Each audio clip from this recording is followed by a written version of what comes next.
1340 96.5 KVGC. With me on the phone is Douglas Viviani of Everything Old is New Again this evening.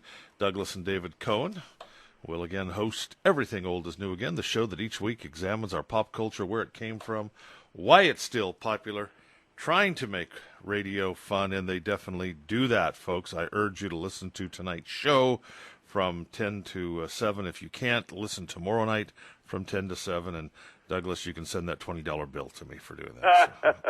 Sounds good to me. Hey, I tell you what, speaking of pop culture, I have had a pop culture attack over the week, and I have been watching on Amazon Prime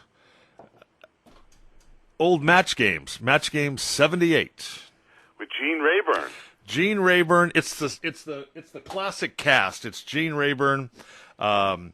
There's Summers. What's the name? Brett Summers, right. Charles Nelson Riley, and also Richard Dawson. Okay, so those three are on every show, and then Betty White will pop in once in a while, and Nipsey Russell has been on it a couple of times, and then there's that. I didn't realize, and so I started looking up Match Game, and if you're looking at the panel, the seat to the lower left, they call that the bimbo seat.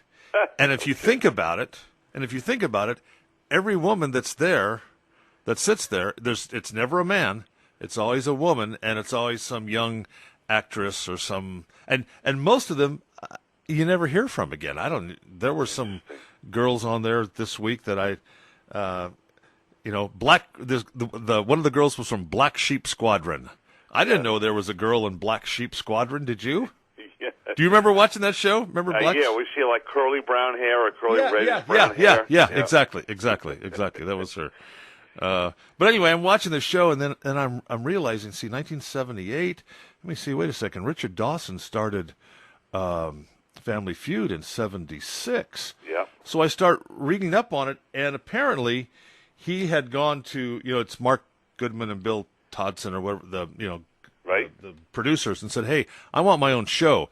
And so Family Feud is a spinoff of Match Game. Do you know that? I didn't know that. I didn't know that either. But if you think about it, it is. You know how on the Big Money where they have to match what the audience members have said? Yes. Well, that's what Family Feud is, isn't it? I guess Family Feud only just took a survey, I guess, is what it is, right? And so, anyway, long story short, he wanted out of his contract. They wouldn't let him out of his contract. And finally, in 1978, he got out of his contract. But I've noticed as the episodes have been going on, he's getting more surly, and he's not as friendly. And so I looked it up last night, and that's exactly what happened. He became basically an ass. And they finally said, yeah, okay, fine, get off. You can go. Meanwhile, for a show that he wanted in on is what you're saying to begin with, right? Yeah, exactly. Holy smokes. Yeah, you never know. Be careful what you wish for, right? I guess. Yeah, I mean, he was doing double tapings. He would tape Match Game, and he would tape Family Feud. And then interesting was that Gene Rayburn actually lived on the East Coast, up high on the East Coast up there.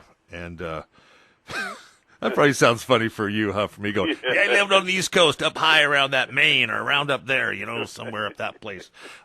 Anyway, and he would fly in every 2 weeks to do like 2 weeks worth of shows, and then they would go home, then they'd come back and do shit. So they would. Yeah, I'm sure they did like 8 a day at least, something like that, right? And apparently there really was drinking and carousing and fooling around there. That's what I was going to say. If you look at it carefully enough, sometimes you'll see them slurring their words or laughing a little bit too much.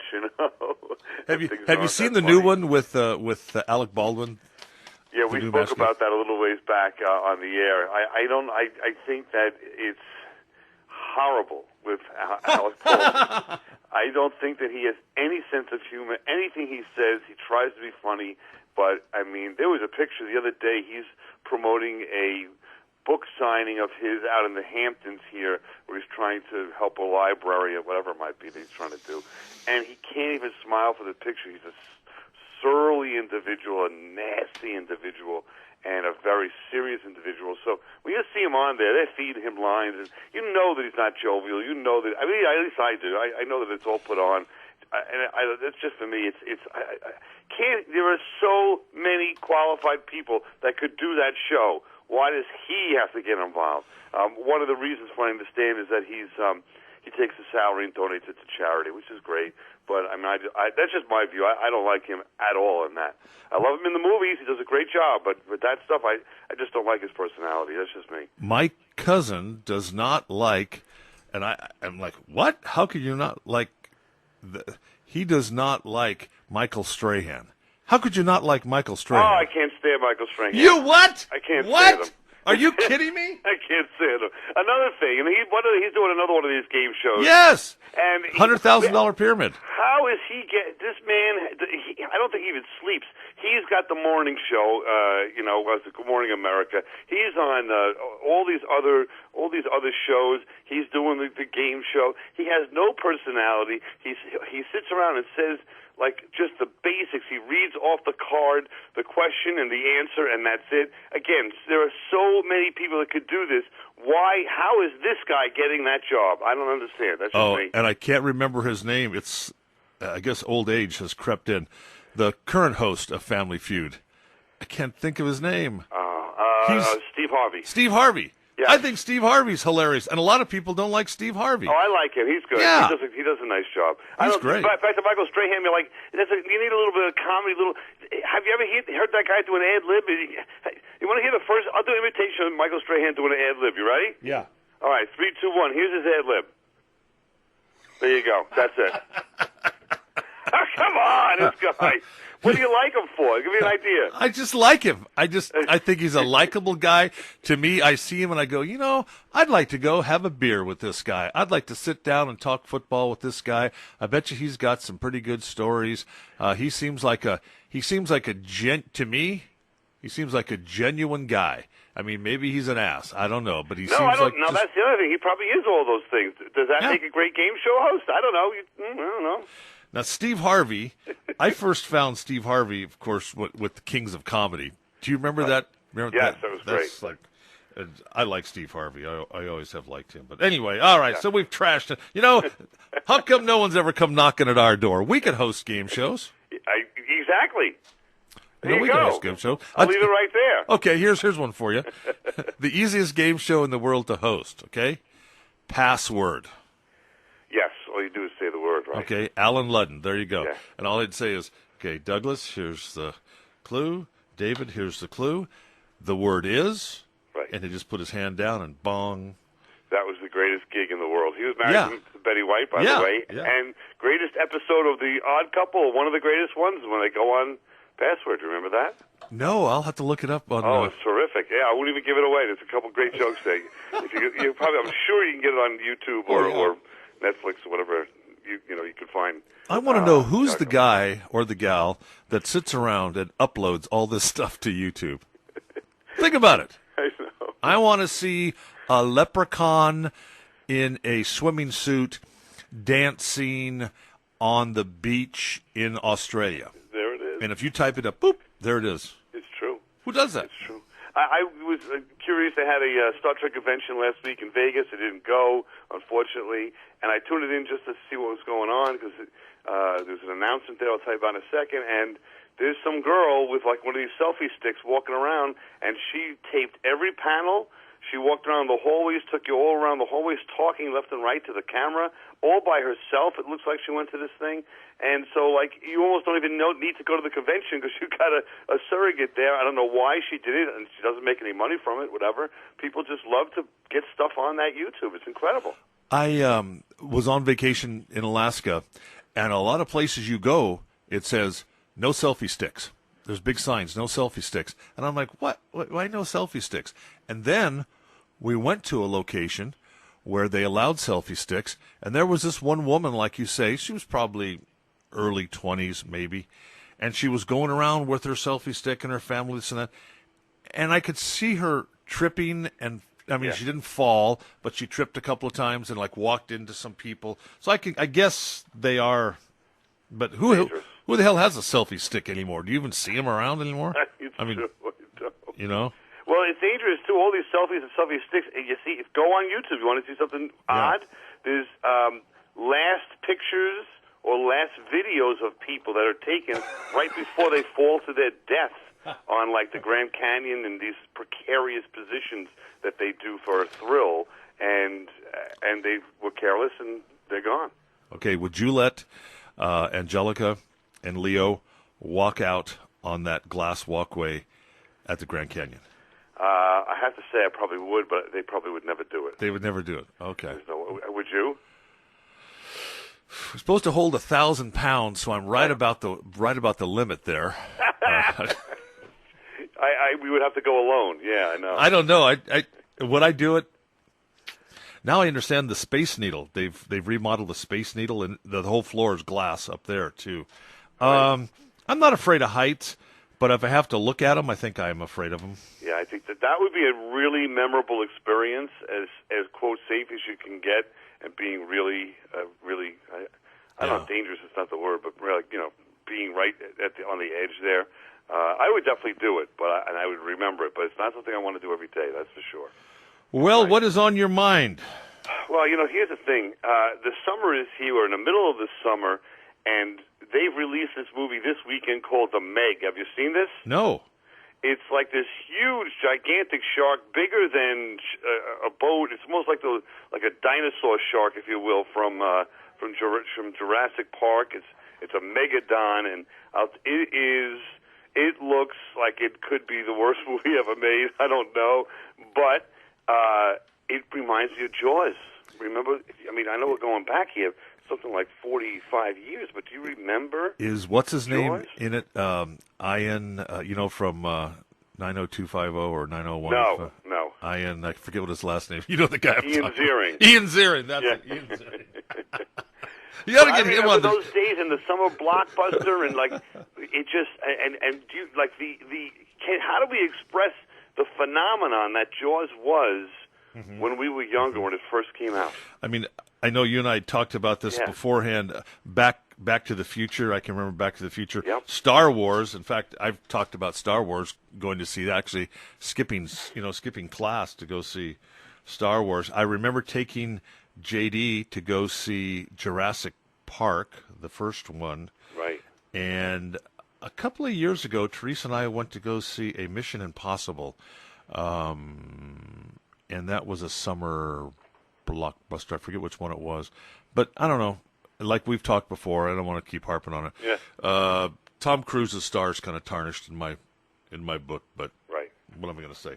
I don't know. Will there ever be another Jaws? There has been. There's been. Will there ever be another blockbuster? Are our kids talking about? Do your kids talk about any blockbuster in the movies they saw when they were, let's say, I don't know, 10 to 20 in that range? No, it just seems, Douglas, like it's from one movie to the next movie to the next movie. There's not time to sit and remember when The Godfather first came out. It was in theaters for like 2 or 3 years. Yeah, it's true. You know what I mean? That doesn't happen anymore. We don't see. And literally, you're right. Even what is it? Avengers: Infinity War got over $2 billion worldwide. It earned, and really, it's already on pay per TV or pay per view. Yeah. Which means, when did it come out? I think June, May earliest, but let's say June. That's 2 months. It's already on TV. Right. Right. So you're right. Everyone flocks to these movies for 2, 3, 4 weeks, and they move on to the next one. So yeah, it isn't the phenomenon it was. I don't know. I get a kick out of. Well, let's put it this way. I watch it every summer before the summer begins. Is it time now to introduce a 9-year-old, or is it too early? Dun dun dun dun. I think it's too dun, early. Dun dun dun dun dun dun dun dun. I don't think so. Some of the things you've taken her to go see. I know, you're right. Come on. You took her to see that Beatles band, didn't you? That Beatles impersonation band? Actually, we did that 2 nights ago. We saw a Beatles impersonation band. That had to be bad. And that was almost like seeing Jaws. It was horrifying. like when the head rolls out from the... Right, exactly. How was it? They played some stuff that you would never think you could play, but they've got the sound effects from the keyboard and stuff like that, so they could do a lot of the later stuff that the Beatles never did when they were live.